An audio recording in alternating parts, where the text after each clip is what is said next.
The team at Bethesda Studios is working overtime on their next massively anticipated release, Starfield. Today, we heard from two developers, Shen and Emil Pagliarulo. As they answered questions from the community, I thought I'd share some details about the game from this Q&A as we all eagerly await the Space Sims RPG release.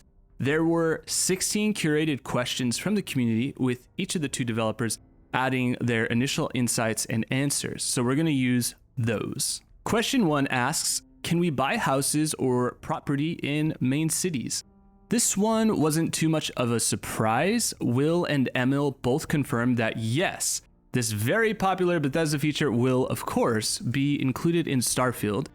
Shen did distinguish that there would be housing in different cities. Some of these houses can be purchased and others are given as a reward for specific quests. Again, this is fairly common for Bethesda games. Emil did hint at a special quest for a special dwelling, but we'll have to play the game to find out. Okay, so question 2 asks, if we get the kid stuff trait, will our parents be generated based on our character's look, or are there standard parents put in place? What benefits might there be? Again, similar tech is being implemented. These are systems that have been around since Fallout 3 with the player's dad, as well as Fallout 4 with the player's son. But Emil does note that in Starfield, quote, if you take the kid stuff trait, your parents are based off of you. No spoilers, but I think fans will really appreciate the actors we got to play these roles, and they just got so into it. It's awesome. End quote. This is a common theme for the Q&A. Apparently, the voice cast is one that Emil is extremely excited for players to discover. Personally, I love that we don't know who the voice cast is yet. One of the joys of playing a game like Starfield is listening to the voice cast and trying to figure out like who that voice is. I recognize it, and then looking it up later and finding out. So although I won't be super disappointed if there's content around the voice actor reveal, I'll have to decide if I want to see that. I might just get that spoiled and not really have a choice. So we'll see. I do want to say that if I was to guess who some of those cameos might be, I would maybe say that there's a high likelihood that it could be Star Trek cameos or other sci-fi adjacent casting choices, probably something along the lines of like Interstellar.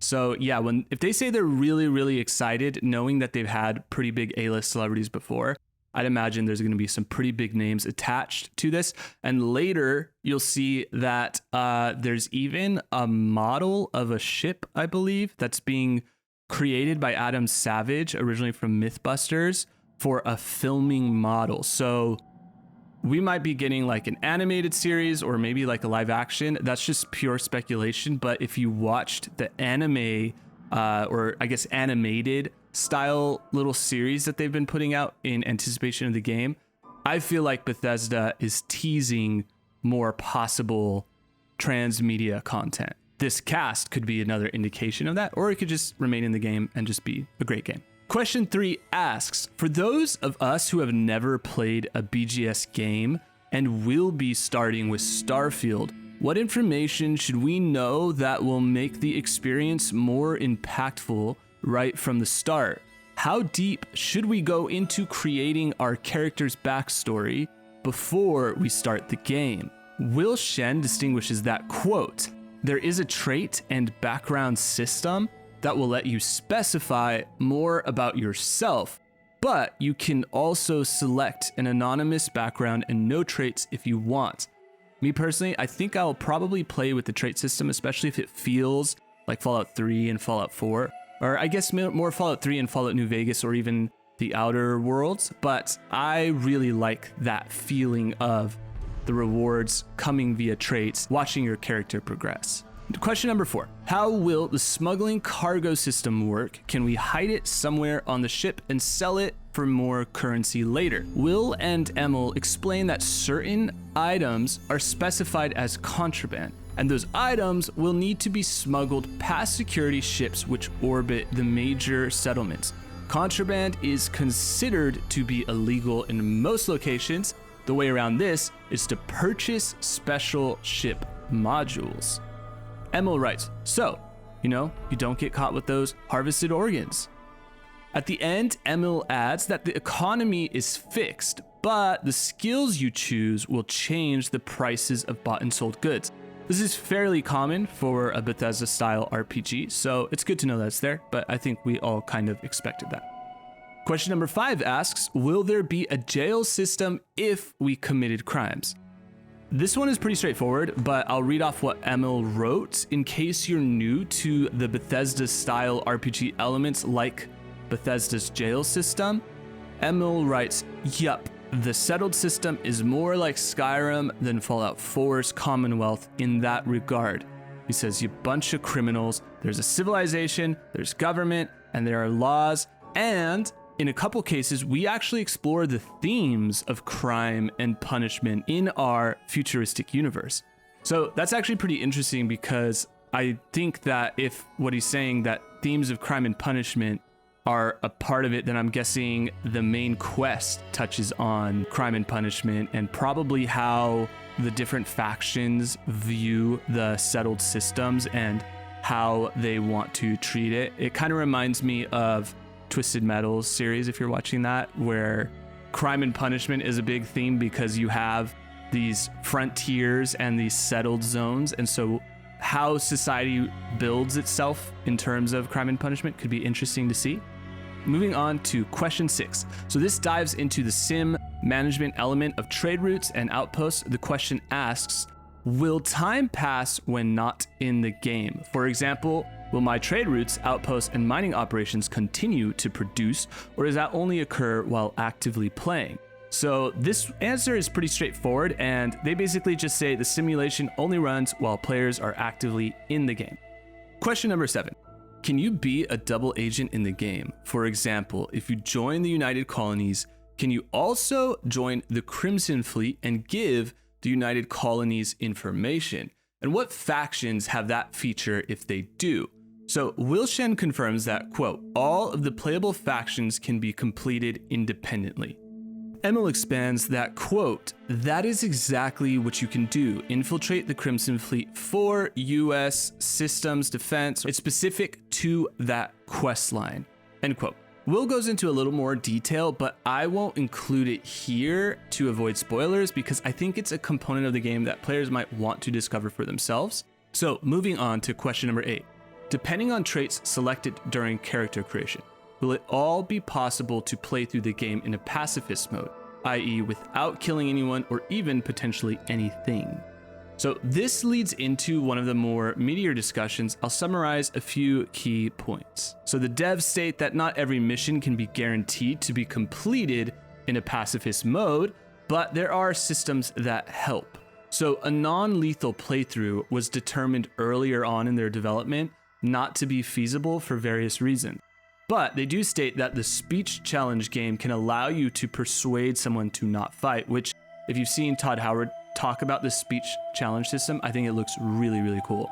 But moving on, there are non-lethal weapons as well as dialogue choices that can allow you to avoid combat. The speech challenge game is added in specific scripted moments, and it is most often featured in important character interactions. So I don't really know how this will play out, but it sounds like the speech challenge system is something that's incorporated with more high-level character conversations. I wish that it was maybe a little bit more integrated, but we'll see. Maybe it will be. But it sounds like the way they're describing it is it's tied to key moments or key characters. In other words, we won't always be doing the speech challenge system, but it'll be rather like utilized specifically for special moments. All right, so question 9 contains some of the biggest surprises for me personally. I kind of had to do a double take. So it asks, what are the beliefs and basic history of the religions we can join? So Sanctum Universum, Enlightened, Great Serpent. So Emil even starts the conversation saying, okay, so this one, to which Will responds, yeah. Emil states, quote, existing IRL religions are part of the Starfield universe, with folks of all religions and denominations out there, but we don't really focus on them. Instead, we highlight 3 new ones specific to the game. Will adds, the Sanctum Universum is only a couple of decades old in our timeline, but has gained a lot of prominence. So I thought this was really interesting. In fact, since writing this, they did add more, which I'll read from the thread. So Shen states, they believe that God is out there somewhere in the universe and that humanity's ability to travel the stars brings us closer to God. Emil adds, Sanctum Universum, the members called Universals, believe that God very much exists somewhere in the universe, that a higher power is guiding us all. Specifically, they believe that humanity's ability to travel the universe and grav jump is God's way of saying, I'm out here, come find me. Will adds, the Enlightened are an atheist group that focus on humanitarian and community work. They believe that life is something every person has to take responsibility for, so that if we want the world to be a better place, we have to do it. Emil adds, the Enlightened. These folks are essentially organized atheists. They don't believe in any kind of higher power. Rather, they teach that human beings have to take care of each other, and they practice what they preach through various community outreach programs. Now they state the House Varun. Oh boy. So in the game, you're not really sure what the complete truth is, but the gossip among the guards is this. A colony ship sets off for a new world, making grav jumps along the way. After one of the grav jumps, one of the passengers claims he spent that time communing with the celestial entity known as a Great Serpent. So I'll leave it there because I feel like that's a little spoilery and I don't want to, go too deep into it, but it's cool to know what they're referring to. And so when you go into the game, you can kind of have an idea to look out for some cool stuff. So I think that's all really interesting. So let's move on to the next one. Okay, so question 10 is big. I've heard lots of speculation about it. And again, if I'm reading this right, I think people will be pretty happy with the answer. So they say, how many companions total will we be able to recruit? So I'll summarize the devs' main points. They state, there are over 20 named characters who can join your crew. Focus on the members of Constellation. 4 of them are from Constellation and have the most story and interaction with the player, but all of the named characters have their own backgrounds and could follow you around and carry your stuff. Emil closes with some context. Quote, when we first began Starfield pre-production, we looked back at our previous games and realized how popular and effective the companions were. So they were a big priority for us, and we really wanted to tie them directly to the main quest. There are some really big moments with them specifically. I should also mention that our companion voice cast is amazing. We haven't released the list yet, but you can be sure there are a lot of talented actors bringing those characters to life. Same for Constellation in general. Question 11 asks, when we assign crew members to work at outposts, do we have to pay them salaries? In my opinion, this question's a bit of a dud, but just so you have the information, it's a one-time payment.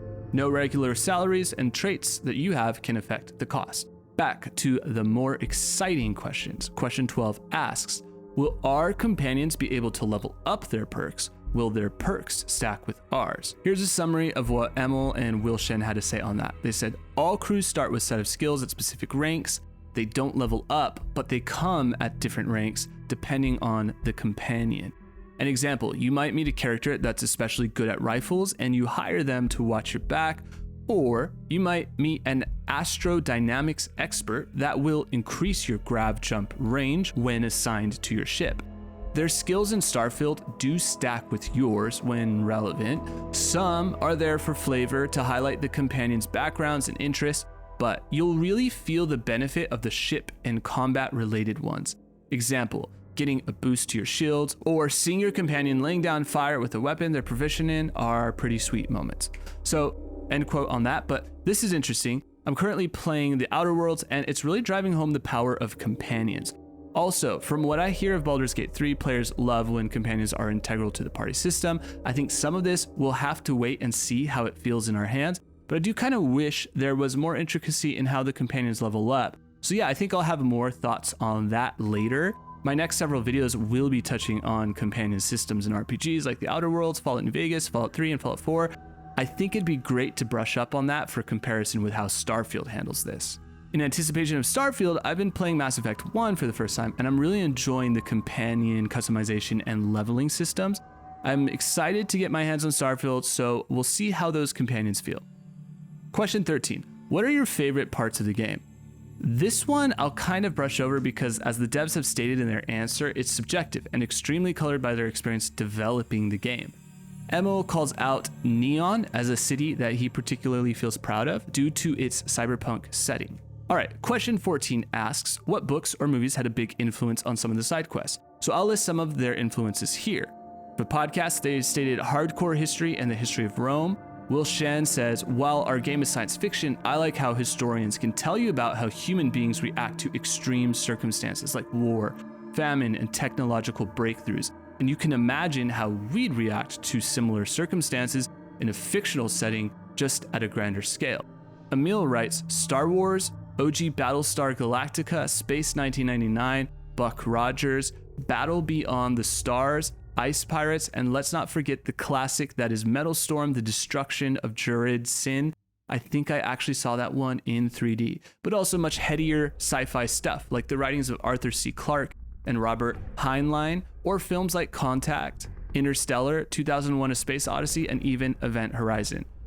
I personally love Event Horizon, and I like the creepy darkness of it, which Emil summarizes some important tonal reminders saying, in all of those examples, you realize that outer space is two things: a source of mystery and wonder, sometimes terror, and a giant blank page on which you can write any story. And we have written a lot of very different stories in Starfield. So the horror element of it, the, mythological, mystical, I think it'll be cool if they can incorporate that, because I think that's what I personally love about sci-fi is Event Horizon type moments and creepy stuff, derelict space stations, monsters chasing you, all that would be really, really fun. So yeah, those are their influences. Question 15. What are some favorite small details in Starfield to add to the immersion? So here's some of the things they listed: the NASA punk and lived in feel, the outfits, materials on spacesuits, the patches of Constellation members that tie to their skills, sandwiches, books, notes on bulletin boards, environmental storytelling, buttons, lots of buttons, voice actors, music, sound effects, clothes, filming Model of the Frontier by Adam Savage. So I need to check out that video, and I will share more details on that later. But what is the history of the Mechs is the final question. So they write, so we shoot this a bit in with one of the animated shorts. The Mechs are leftovers from the Colony Wars. Note, it's Colony War and not Colony Wars, singular. Both sides, United Colonies and Freestar Collective, had Mechs, but the Freestar Collective really mastered them. The United Colonies had Mechs too, but they also relied on the controlled alien beasts from their Xeno Warfare Division. So I think that confirms aliens are in the game. Both of those were outlawed with the armistice that ended the Colony War. I'm not saying there's an old mech battleground in the game. I'm typing it winky face. So yeah, that last one, I feel like I could make a whole video on in itself, but for now, I'm gonna leave it there and let you guys discuss it in the comments with us and share your thoughts. And are you excited to find this mech battleground to learn about the Colony War and what they describe as the United Colonies had mechs, but also alien beasts from their Xeno Warfare Division? That kind of reminds me of XCOM. So yeah, I'm really excited to get my hands on the game eventually and learn more about all of this cool lore. But yeah, thanks for watching, and I will see you guys next time. Bye.